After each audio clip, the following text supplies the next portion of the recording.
Tonight, residents in a Perthshire village are told not to use their tap water following a diesel spillage. The warning comes after people in Killin noticed tasting and smelling solvent in the supply. As I filled my flask with hot water, I discovered that there was a strong smell of chemicals, paraffin, diesel. Wasn't sure. Also on tonight's programme. It feels a bit harsh, and I wonder how heavily it's going to be enforced. You know, what sort of surveillance are they actually going to be doing? ScotRail will charge train ticket dodgers a minimum £10 fare in a bid to crack down on people boarding without paying. Heavy snow has made for one of the best winters in years for Scotland's snow sports centres, but also brings a warning of an increased risk of avalanches. And in sport, Scotland are determined to deliver another stunning Six Nations showing, this time against Wales. We'll hear from the camp. I'm Laura Goodwin. This is Reporting Scotland.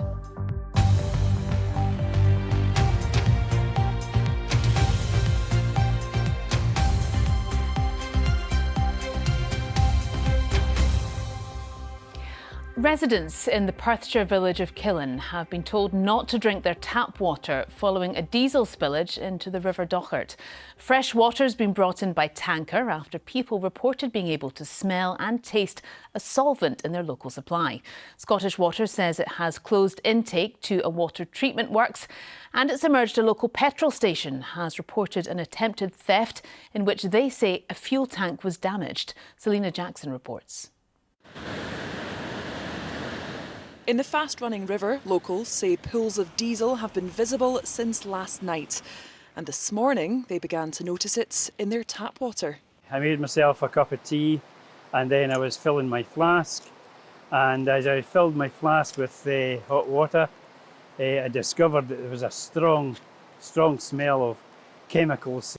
The incident's been blamed on an attempted robbery at this garage in Killin.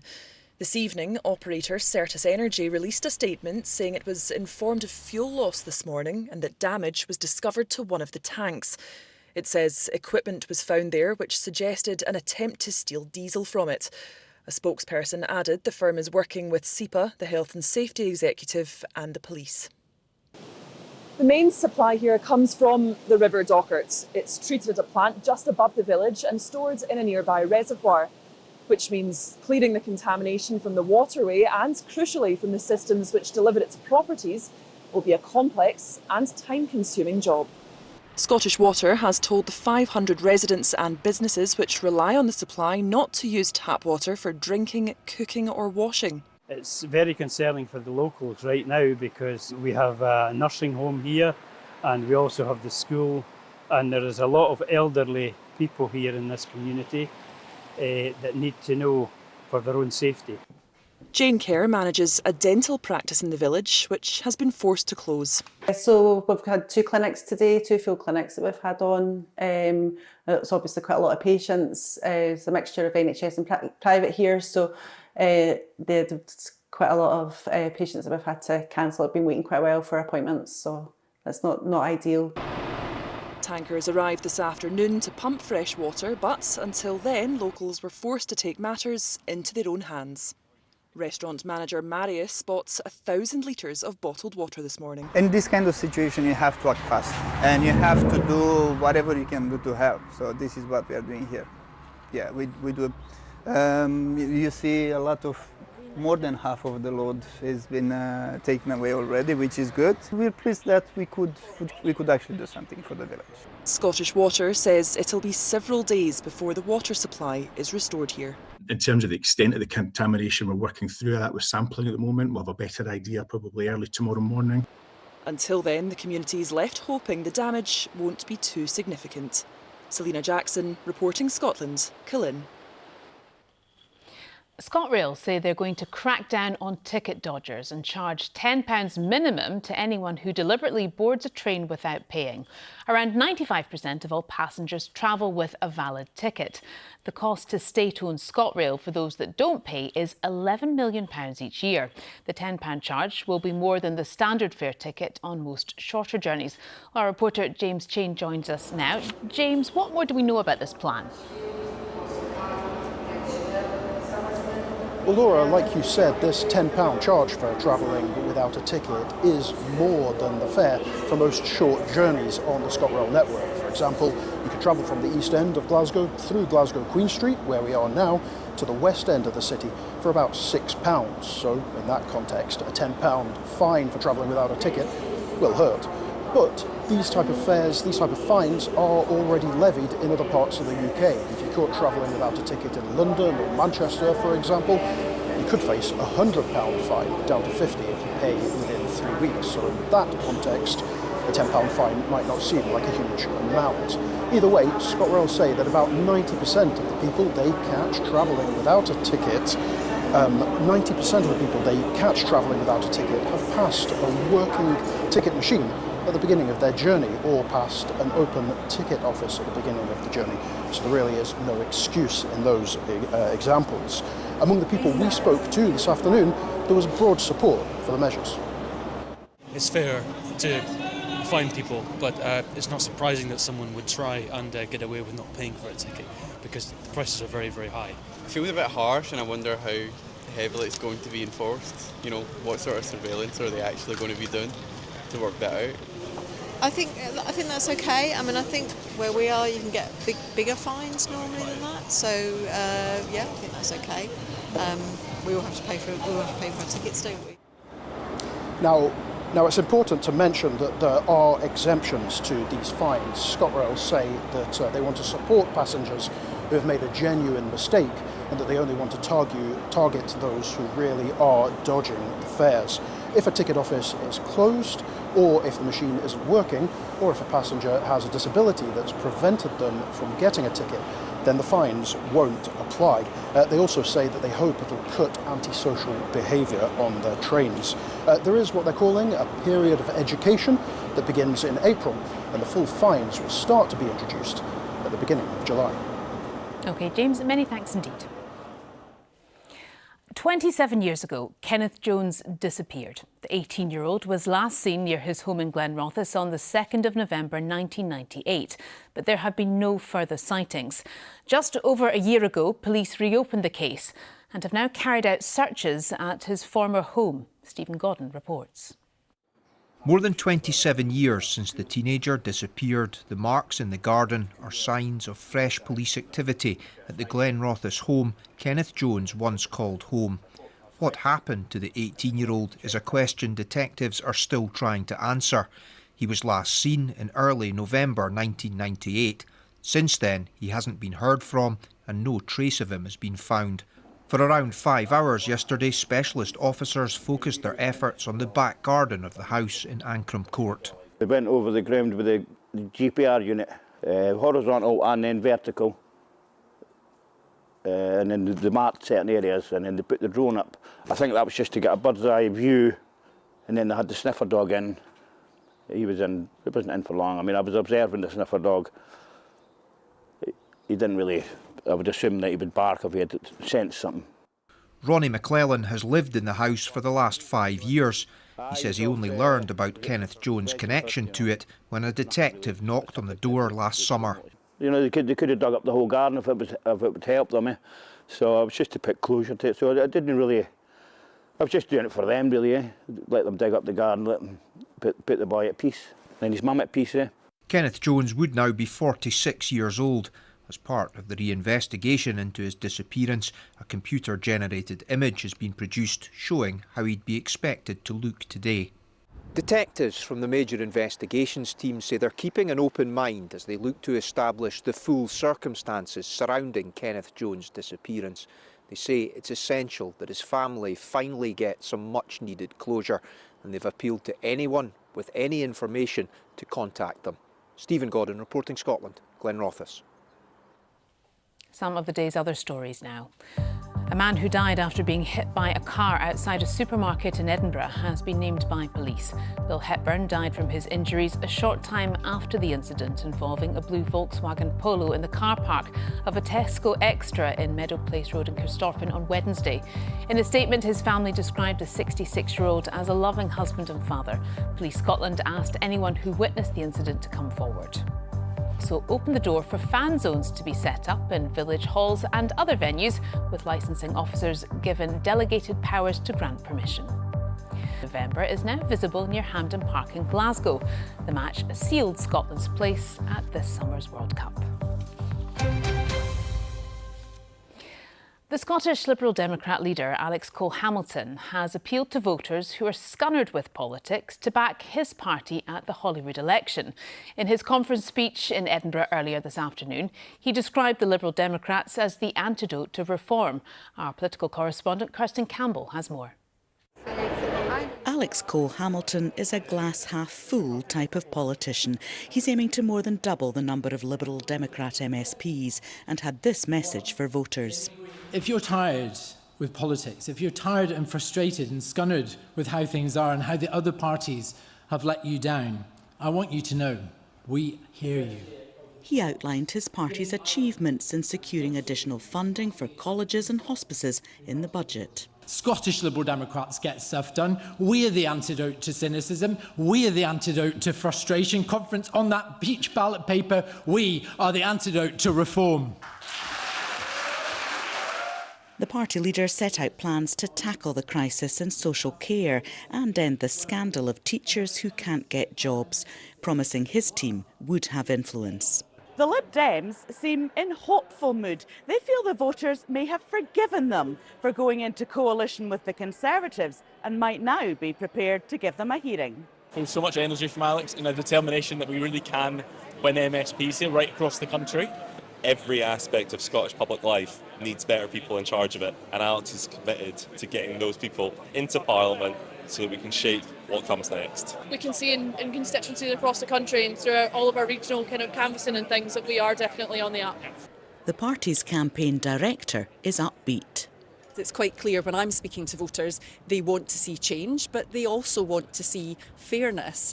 And given what has happened at Westminster, that the Labour Party don't seem to be delivering, they are looking for alternatives from an SNP government who have been in charge for almost 2 decades. With 12 weeks to go until the election, the Liberal Democrats say they're ready to take on the world. Kirsten Campbell, reporting Scotland, Edinburgh. And we will be covering other Scottish party leaders' speeches as and when they happen over the coming weeks. Meanwhile, senior Liberal Democrats have attended a memorial service for the party's former leader, Lord Mingus Campbell of Pittenweem. The Scottish Lib Dem leader Alex Cole-Hamilton and former presiding officer Lord Steele were among those at the service in Edinburgh. Sir Ming, who was the MP for North East Fife for 28 years, died last September at the age of 84. He was widely respected as a spokesman on foreign affairs and had also been an Olympic sprinter. Tonight's main news again. Residents in a Perthshire village are told not to use their tap water following a diesel spillage. And coming up in sports, Martin O'Neill criticises a section of Celtic fans. Now, if you're a fan of snow sports, Scotland has enjoyed a pretty good winter, with many of the resorts enjoying plenty of the white stuff. But fun on the mountains also comes with a warning. The weather can change quickly, and snow and high winds have also increased the risk of avalanche. Andrew Thompson has this report. Avalanches happen suddenly with little or no warning. This incident near the Glen Shee Ski Centre happened on Tuesday. There have been about 150 avalanches recorded so far this season. That's 3 times the number last year. And with a change in the weather, the risk is likely to increase. Going into the weekend, we've got a thaw or a warming event coming through, which is starting now. So that will create some avalanche activity. But also on the steeper ground, there's a lot of ice on the rocks, so that will start to fall off and will create significant hazards. So I think the key thing, if you're out this weekend, is to make sure you can see what's above you. And I would stay away from steep slopes and steep cliffs and stuff. It's already been a busy week for the Lochaber Mountain Rescue Team. There have been a series of rescues on Ben Nevis where there's a warning of considerable avalanche risk. There's been avalanches through there over the last couple of days. Mountain Rescue encountered the debris of one of the avalanches. I saw it firsthand yesterday.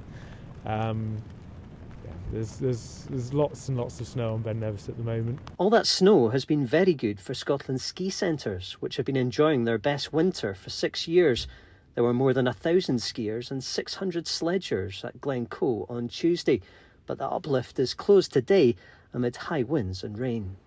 It's exactly 70 years to the day since the first ski tow in Scotland opened here at Glencoe. That original infrastructure was built by shipyard workers from Glasgow who like skiing at the weekends. And all these years later, their vision of winter sports in Scotland continues despite the ups and downs of the weather. Andrew Thompson, reporting Scotland, Glencoe.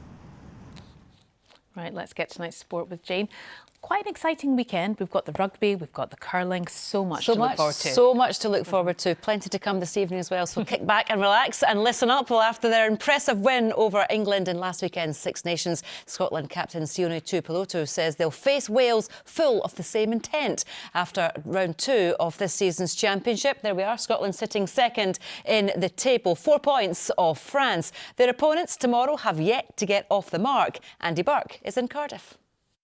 Well, after that magical Murrayfield victory over England in round 2 of the Six Nations, Scotland now need to back it up here against Wales in the Principality Stadium tomorrow. But following wins over England has been challenging for Scotland. 6 of their last 7 wins in the Calcutta Cup have been followed by defeats in their very next match. So how do Scotland get back to those extraordinary heights they reached against England last weekend to deliver that victory here in Cardiff?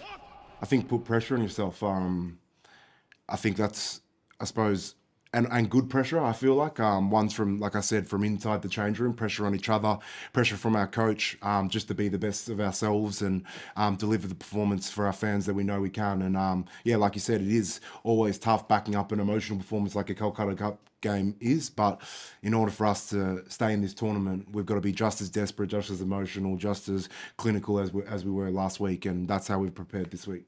Well, Scotland are chasing a 4th successive victory over Wales for the first time in a century, and they take on a Wales team going through a very difficult period at the moment. They were thrashed in their first 2 matches of this tournament against England and France, and they've won just 2 of their last 25 test matches. So Scotland come here in the unusual position as favourites, and if they can get that victory here in Cardiff, then their Six Nations campaign will be in good shape going into the final 2 rounds. Andy Burke, reporting Scotland, Cardiff. To football now, and after seeing his team lose 4-1 at home to Stuttgart in their Europa League playoff first leg, Celtic manager Martin O'Neill didn't hold back as he criticised a section of the club's fans who disrupted the starts of the match. Well, the game was stopped for several minutes after some supporters threw balls onto the pitch just seconds after kick-off in a protest at how the club is being run. Well, Stuttgart went on to secure a... One, it disrupts the game for a start, obviously. And secondly, if I'm a Stuttgart player, I'm thinking, yeah, I don't feel too bad here. It's not. And yeah, so that helps no one. Well, Celtic, their leaders' hearts are at home to Falkirk, and Derek McInnes says his players are fully motivated to capitalise on the brilliant position they're in at the business end of the season approaches. The fact that we are where we are in the league, with 11 games to go, sitting at the top, we've got to try and relish the opportunity and we've always expected a fight, and we always expected it to be tight, and and it's up to us to try and just make the most of the situation. I see it still as a brilliant opportunity, and anybody who doesn't, I think is wrong, to be honest. Rangers manager Danny Rule says there should be no question mark over his side's ability to handle a title fight. The Ibrox club moved to within 2 points of Hearts after their win over the leaders last weekend. Well, that stretched Rangers' unbeaten league run to 10, and with a trip to Livingston this Sunday, they're looking for that form to continue as their confidence builds.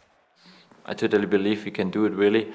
Not just about the last results, but yeah, it's about, again, weekend we will show again in which part we are. There's no doubt about our strength of the squad now, of the individual players. There should be no question mark. Now, Team GB curling skip Bruce Mowat says winning Olympic gold would fulfil a 9-year ambition. Mowat, Grant Hardy, Bobby Lammy and Hammy McMillan will face Canada in Sunday evening's curling final after beating Switzerland in a dramatic semi-final last night. Kenny Crawford has more. Hardest fought win we've ever had. Hardest I've probably ever had to work in a curling game. So, yeah, just proud of the way we fought back and yeah, just glad that we brought our best when it really mattered in that second half. Going nearly 9 years back now, that was the first thing that we wrote down on our list of goals was to achieve, and you know we came so close 4 years ago. We were bitterly disappointed not to achieve that, and the work that we've been putting in every day has been leading up to this moment, so we're going to give it everything we got, and as I said, hopefully that is going to be our gold medal. Yes, are going in as favourites, but they had a tough game against Canada in the round robin where Canada came out on top, so it's going to be a hard one for them, but I'm sure they'll be ready for it. Well done, Bruce. Well done, Grant. Well done, Bobby. Yeah, I should just correct myself. It's Saturday night. I got so excited. It's Saturday night. You're curling. just thinking ahead to the celebrations and continuing. I know, exactly. And this evening, more sport for you as well. Leader St Johnstone go to Raith Rovers in the Scottish Championship. It is all happening. Super. Thank you very much, Jane. And we're going to stay with curling because how many of us were watching with bated breath last night as Bruce Mowat's team sent their stones across the ice in search of Olympic glory? As we heard, they now face Canada in the final fight for gold. But might they have a little homegrown luck at their fingertips? All 132 of the stones used in the curling are made from granite taken from Ailsa Craig. The stones for this year's Olympics were harvested 2 years ago, and we were there. Richard Forbes reports. Ailsa Craig sits off the Ayrshire coast. 60 million years ago, molten lava turned into volcanic rock. The Ailsa Rock. That's the beginning of all of the world's curling stones. The granite is harvested every 10 years and brought to this workshop in Mauchline, East Ayrshire. It's home to the company Caves of Scotland, who have been manufacturing curling stones for 175 years. Ailsa Craig is definitely the far and away the best material that's ever been located anywhere. This is where we use all the hand tools, and it's really the skill of the craftsperson there that gives it that final finished shape of the curling stone. These days the hand tools are only used to add the finishing touches, but back in the day it was all done by hand. Help them to turn granite into gold. Richard Forbes, reporting Scotland. Let's hope they can. And a wee bit of trivia for all you curling fans from my producer Kat, who's become something of an expert this afternoon. All the stones used in the Olympics are apparently going to be coming back to Scotland and turned into mini stones, which we think you might be able to get hold of should you wish. So there you go, look out for that. Now, Callum, you're a fan of the curling?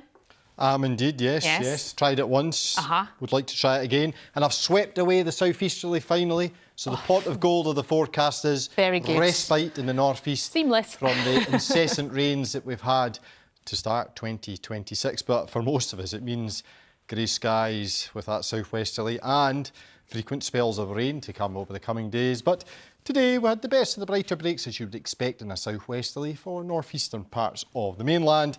That's the most recent radar, still showing some showers feeding in that blustery southwesterly, which will maintain itself right through this weekend and even into the early days of next week, which means it will be frequently wet across many parts of Scotland, the west especially, but much drier with a good rain shadow effect in the northeast, giving us that respite. You can see that in the rainfall accumulations here right through to the end of Tuesday. Yes, everywhere will get some rain, but really it's less than 10 mils for Aberdeenshire, whilst for my part of the world, the West Highlands, it could be 4 inches come the end of Tuesday. And additionally, with some snow melt off the hills, could have some localised flooding.